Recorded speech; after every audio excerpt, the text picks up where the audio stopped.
ക്ഷേത്രത്തിൽ പർദ്ദയണിഞ്ഞ് ഹിജാബ് അണിഞ്ഞ് കയറിയ ഹിന്ദു യുവാവിന്റെ കഥ നിങ്ങൾ കേട്ടതാണ്. അതുപോലെ ഗുജറാത്തിലെ കലാപത്തിന് കാരണമായ ഗോദ്രയിലെ ട്രെയിൻ തീവെപ്പിനും കാരണക്കാർ ഇതേ സംഘപരിവാരമാണ്. അവിടെയും തീരുന്നില്ല, മലേഗാവിലും ഇതുപോലെ തന്നെ മക്ക മസ്ജിദിലും ഒക്കെ സ്ഫോടനങ്ങൾ നടത്തിയതും ഇതേ സംഘപരിവാരം തന്നെയാണ്.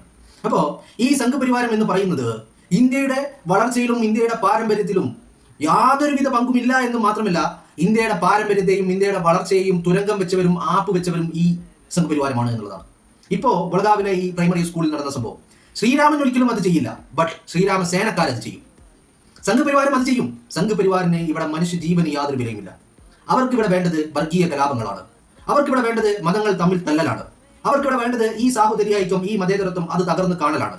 അപ്പൊ അതിനുവേണ്ടി ആരെയും അവർ കൊല്ലും, എന്ത് രീതിയിലുള്ള ആക്രമണങ്ങളുമായി അയച്ചുവിടും. അവരുടെ ലക്ഷ്യം എന്ന് പറയുന്നത് അവർ ചെയ്തു കൂട്ടുന്ന ഇത്തരത്തിലുള്ള കാര്യങ്ങൾ കൊണ്ട് അതൊരു വർഗീയ കലാപത്തിലേക്ക് ചെന്നെത്തിക്കുവാനുള്ള അല്ലെങ്കിൽ കൊണ്ടു ചെന്നെത്തിക്കുവാനുള്ള എല്ലാവിധ പരിശ്രമങ്ങളും സംഘപരിവാരം ചെയ്തുകൊണ്ടേ